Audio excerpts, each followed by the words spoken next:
เฮียนบ้ายนึงอ่ะโกงเอินเถอะพี่น้องเด้อ mất nong é của trái mua cái món chia sẻ nói tốt cả đấy cậu cũng đây là khắp tà cảnh khang mà chưa ăn cái băng ngày đây hay xin đây này đó chưa tốt đấy đấy khó khăn từ đó tay của nó đây quá này quá ông lý sáng thì nào uống nó đi đó trai ơi má nó cưng còn khá đây trai ơi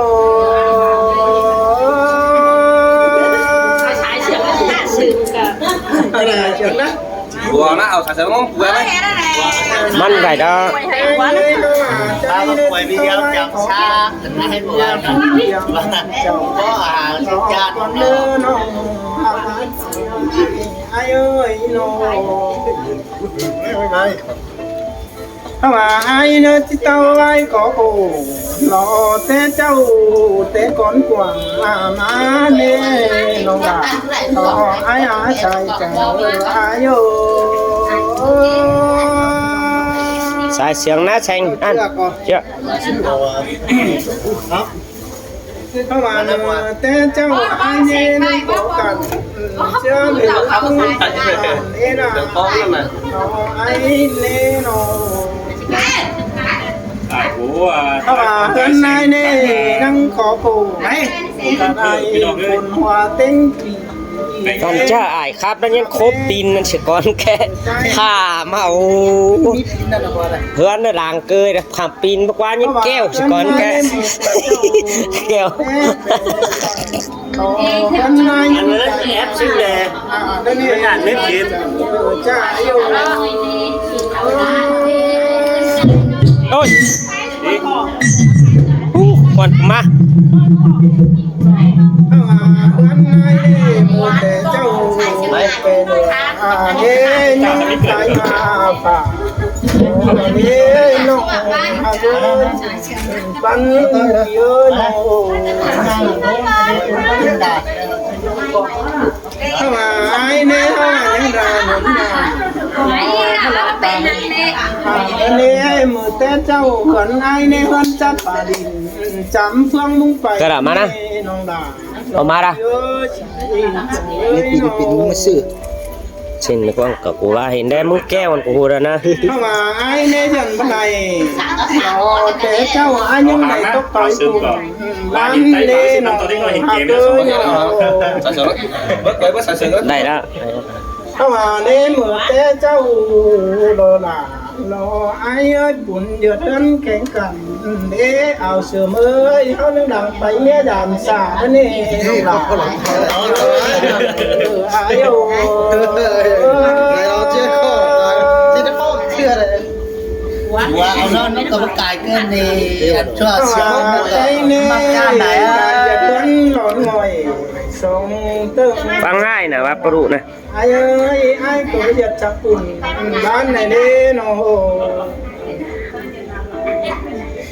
mà bùn bàn dân nếu là ai nhắn tiền theo nên nó là có ai nè ai thả luôn bún khôi cố cô đồn sao cái cơn mất thì nè cơ chẳng ơi nó mà thả đủ có cái nhớ nó trái phòng nhớ nó ai những đầy tiền nào nó nè là nó ai ơi đó là ai nhớ nó trái phòng nhớ nhớ tiền nạ thì cũng phèn ba nè bà lạ trái sèn nhớ đó bà tiền cú nó mà trái nó xin lấy chồng trái bé cẳng họ bé tú hiang đổi ta nó nè nó là nó kia ơi nó mà lù cốc đó họ mà mình bên mày đó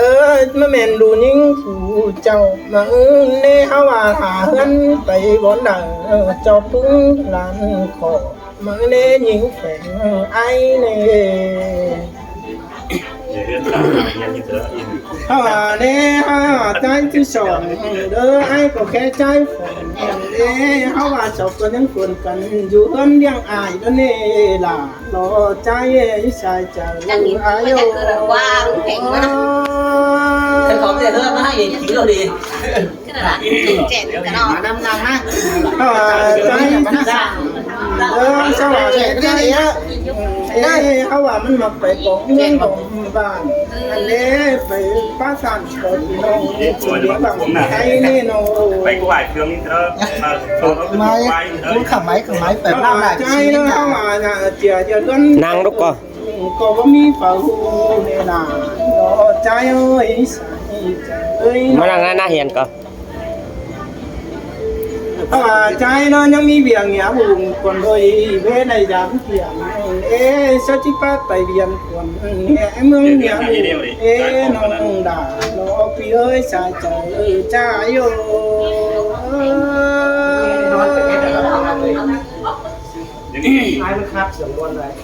เพราะว่าใจเนาะยังแบ่งเอาลูกเชื่อไปกินอยู่เฮือนเบียงเราเนี่ยใจยังปั่นเชื่อดูอุ้ยกินอยู่นั่นเองน้องหาเกินปั่นเดียวโยเพราะว่าใจเนาะยังปั่นแต่เอาลูกเชื่อกินอยู่เฮือนเบียงเขาว่ามาตั้งกวางเมืองเด้อเขาว่าก็มีวันไปมาเป็นคนยิงมานะ ใจเอ้ยพี่น้องดิ่งเต่าดำแล้วมีจังของดำส่วนมือนี้ใจใจเอ้ย เชือกอันนี้ก็ต่อรอขึ้นดา เพราะว่าใจแสงเขาว่ามันเน้นจังดาเขาไม่ดูมันจังการ เส้นขาเบ้หัวแต่สายเสียเลยคือหลักไหลตัวนี้กลับมาสิ นี่ล่ะใจเอ้ยฟังหน่อยเพราะว่ามันเนี่ยยังไม่โตจะโบราณเชื่อกินน้อยยังไม่โซนังเราลองแป้งเนาะเจ้าก็เต็มเพราะว่ามันโซนังเอาใจบัวเด้อมันเกิดยังแบ่งเอาดีเชื่อเราเชื่อ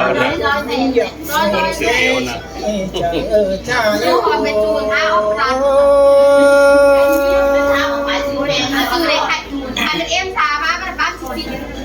เพราะว่าเนี่ยแป้งเอ้ยมันก็ยังแบ่งปัน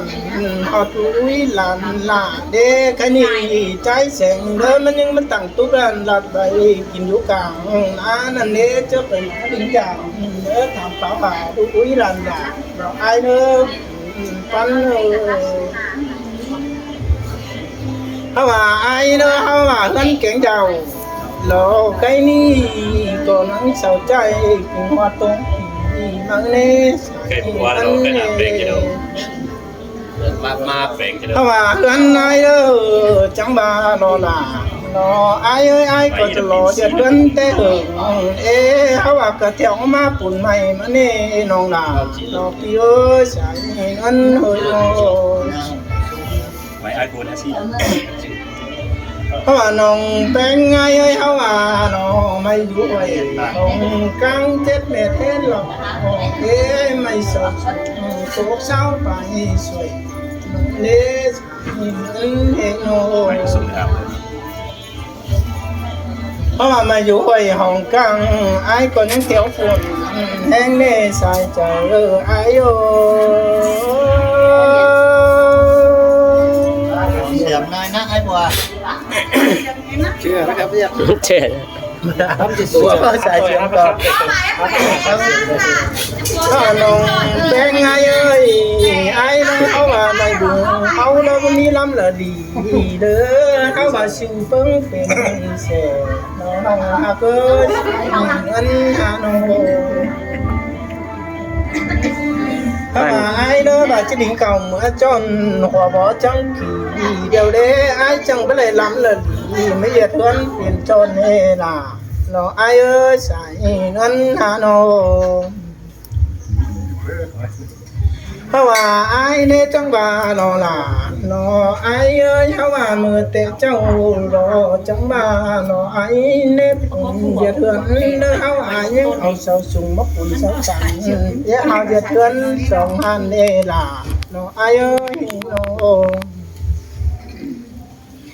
ถ้าว่าไอ้เนี่ยแบบจังได้หันเนาะไอ้ยังเอาหลานมาจองเอ้เขาว่าเมืองไอ้เดินโนมึงขอขันเอ้เขาว่ากัดกุ้งได้ควันเขาว่าบ้านขอไม่จังได้เสาเตียนต่ำสูงโดนเน่ชายเจออายุ ครับพี่น้องให้เสาตีนกันทำสุดนี่เทียบกันนี่แล้ว เขาว่าน้องแป้งไอ้เธอโมกเกอรอลาเนาะไอ้เขาว่าจำไอ้บ่ไว้มาเล่เธอมวยจำมาลายโอ้ใส่เงินหาโน คุณจะมาเป็นเรื่องอะไร เพราะว่าเธอกว่าแป้เนอเจ้าก็จำมาเอ๋น้องลาเนาะพี่เอ้ยเธอหมกไอ้จำบ่ไว้ในน้องหักไอ้ใส่เจอไอ้เอ้ยน้องเพราะว่าเจ้าว่าเธอเอาไตเนอเจ้าตื่นคนดีหวงแหงแต่เนี้ไอ้ก็ไปตันต่อลาน้อยเอ๊มันยังตัดเสือความเฮเพราะว่ากำมาเนี่ยยังเห็นคนดีนั่งนองแป้งเล่าเนี่ยยังเห็นเอาเชื่อเจ้าแค่นี้แค่เรียนปองหาไอ้เนี่ยเพราะว่าไอ้แฝงเอ้ยเพราะว่ามันจังมาเนี่ยแค่จะโหลแจ้งเห็นเต้นกะหุ่นคนก่อนหน้าดอน้องเนี่ยเอาใจเนี่ยเพราะว่าไอ้แฝงเอ้ยเพราะว่าเน่มึงเหยียดเงินแต่เบ้มีฝาไปสบาชินกว่าน้องด่าไอ้จังบาชินน้องใจจังไอ้โอ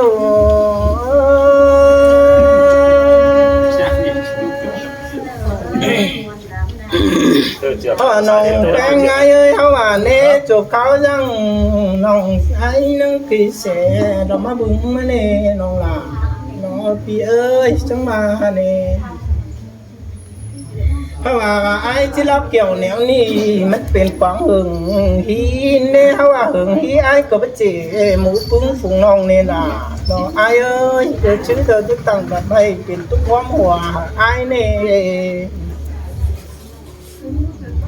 เข้ามาไอ้เอ้ยจังบาหล่อน้องหลับหล่อไอ้เอ้ยเขาเอาเสริมเอ้ยเขามามึงความก้มสิวแล้วจำบ่เห็นไล่แต่ร้อนหน้าน้องอาเกยบุญปั้นเปียโนเข้ามาน้องแป้งเอ้ยเอาเทียนแทงเอ้ยมึงความก้มถ่ายก้มเป้าเลยเข้าตั้งแล้วก็เลียนไฟแต่ร้อนหน้าเอาแต่ฉันไม่ได้น้องกันเห็นอ่อน ถ้าว่าเอาเห็นอ่อนแค่นี้จังรับเอาลองกินตีเสียบ่เงินนี่เอาแต่ฉันไม่ได้อันน่ะจักกันยอให้เขาว่าเอาโจยาไหลก้นจังหลับกันเด้เอาหลับใจเอ้ยทางเกยว่าแม่ดูเสาเต้เต้ ถ้าว่าเธอต่อตัวหลับก็ตีเสียบ่เงินหาไอ้แต่เน่จอมใจไอ้โอ้จะตายปุ๊บแต่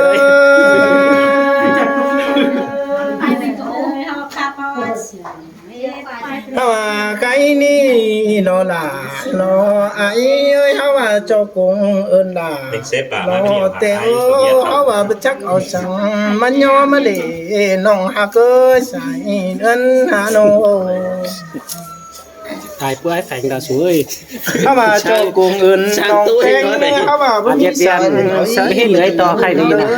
สังมือน้องด่าน้องฮักไอ้เอ้ย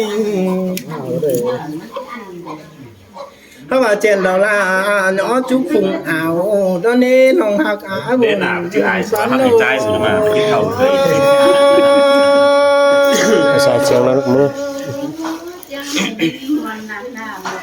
เพราะว่าน้องหักเอ้ยเอาเสริมเอ้ยมึงอย่าเธอเหงาอยู่กวางเมืองเนื้อน้องด่าไอ้เนื้อเตียมอ่อนเอ้ยมึงอย่าเธอหลวงอยู่กวางบานแอนน้องถ้าว่าเอาเดียนแทงมึงจะเธอแก่กาหันแห่งไต้หวันเสาหาน้องหากาตาไหลอาย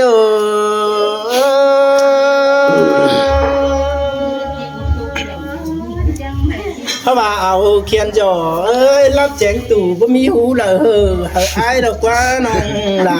รอไอ้เอ้ยปัญหาโนหลานน้อยเปิดโปหลานได้ละโปเป็นจะได้อู้เอาหลานเขียนเตียงเมืองก็เธอรอล่ะรอใจเอ้ยใส่เงินหาโนเขาว่าเนี่ยเขาว่าพระตาเจ้าว่าโอ้ก็แม่นก้นเตืองกินเมืองโนชายจ่าจ้าโย